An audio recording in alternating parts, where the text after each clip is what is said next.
Hi friends, అందరికీ నమస్కారం అండి.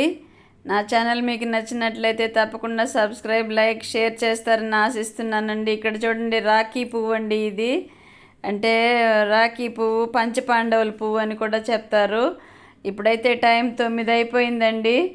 ఎండ చూడండి ఎంత తీవ్రంగా ఉందంటే ఈరోజు ఒకవైపు ఊర్లో గంగ జాతర జరుగుతోంది. ఆ మహిమో ఏమో మరి, ఫుల్ ఎండండి. రాత్రంతా వర్షం పడింది. అసలు వర్షం పడినట్టే లేదండి. భూమి మీద మచ్చుకు కూడా కనిపించట్లేదు తడి. గుడి లోపలైతే నాగదేవత దగ్గరికి వెళ్ళానండి. అక్కడైతే కొంచెం బురద బురదగా ఉంది, మట్టి అంతా వర్షం పడి.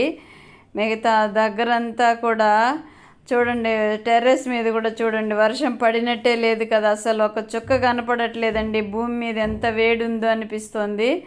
మన కాశీరత్నాల పువ్వులు చూడండి ఎంత బాగా పూసున్నాయో కదా. ఈ లెమన్ చెట్టు చూడండి, ఒకవైపు కాయలు ఉండంగానే అవి పెద్ద ముందే ఇంకొక వైపు కొమ్మలు వచ్చి పూత వచ్చేస్తుందండి. ఇవి పెరిగేది ఎట్లా? వీటికి మంచి బలమైన ఆహారం ఇద్దాం అనుకుంటూనే ఉన్నాను. అరటిపండు తొక్కలు, బెల్లం నీళ్ళు కలిపి ఇస్తున్నానండి.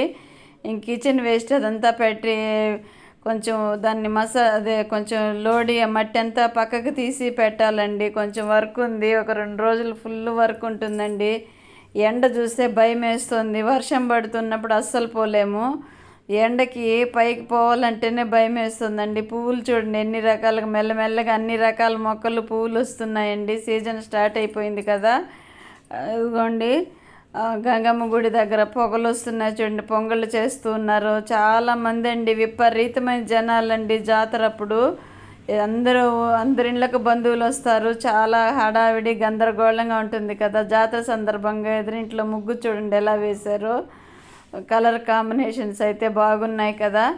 అక్కడ కొండలు చూడండి ఎలా ఉన్నాయో, మొత్తం మంచు కప్పేసినట్లుంది. ఇదండి గంగ తల్లి దగ్గర ఇలాగ పెట్టున్నారండి. పొంగళ్ళు, ప్రసాదాలు అన్నీ పెడుతున్నారు. ఎప్పటికప్పుడు వాళ్ళు జనాభా, వేల మంది జనాభా అండి పొంగల్ పెట్టేవాళ్ళు. తోటి వాళ్ళంతా వచ్చి అప్పటికప్పుడు క్లీన్ చేసేస్తున్నారు. ఆ శూలం మీద చూడండి, అమ్మవారి శూలం మీద బట్టలు, కొత్త బట్టలు అంటే చీరలు మొక్కుబడి ఉంటారు కదండి, వాళ్ళు అలా వేసి తీసుకుంటూ ఉన్నారండి. అమ్మవారి దగ్గర కంటే అస్సలు పోనీరు జనాభాని. క్యూలు, చీరలు అంతా కూడా ఇక్కడ అమ్మవారి శూలం మీదే వేసి తీసుకోవాలండి. లేదంటే జనాల్లో లోపలికి పోవాలంటే కుదరదు. మిగతా ఒక 4 వారాలు 3 వారాల తర్వాత, జాతర అయిపోయిన తర్వాత జాతరలాగే చేస్తారండి ప్రతి మంగళవారము. అప్పుడు ఎత్తుకోపోయి చీరలు అమ్మవారికి చదివించి తీసుకొస్తారు. కొంతమంది పెట్టేసి వెళ్ళిపోతారండి. అవన్నీ కూడా జాతర అయిన 2వ వారం నుంచి వేలం పాట పెడతారండి అమ్మవారి చీరలు.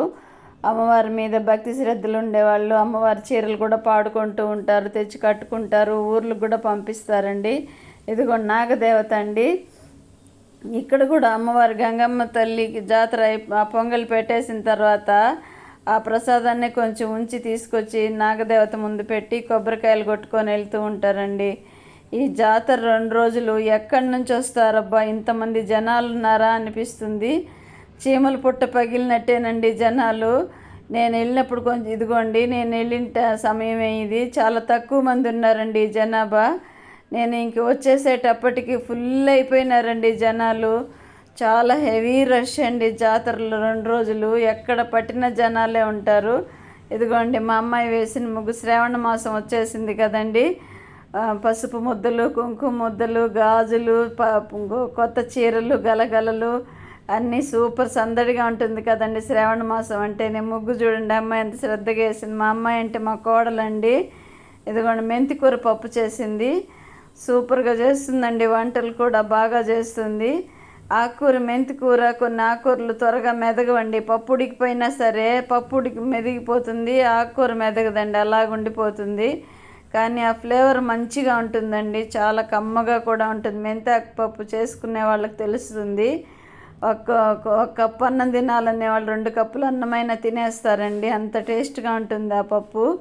మెంతికూర పప్పు, చుక్కకూర పప్పు, తోటకూర పప్పు, అన్నీ ఏ ఆకుకూరలైనా సరే పప్పు చేసుకున్నామంటే సూపర్గా ఉంటుంది కదండి. ఇంతకుముందే లైవ్ చేశానండి, సారీ వాయిస్ కొంచెం ఇబ్బందిగా ఉంది, ఏమనుకోకండి. బెండకాయ ఫ్రై చేస్తుందండి మా అమ్మాయి.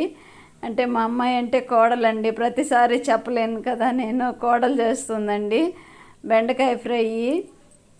ఇది జిగురు పోవాలంటే ముందు మనం కావాలనుకుంటే కొద్దిగా పెరిగేసి వేపామనుకోండి ఆ జిగురంతా పోతుంది. లేదంటే ఉప్పు పసుపు లాస్ట్లో సగం భాగం ఉడికిపోయిన తర్వాత పసుపు వేసుకోవచ్చండి. ఉప్పు అయితే కొంచెం లేటుగానే వేయాలి.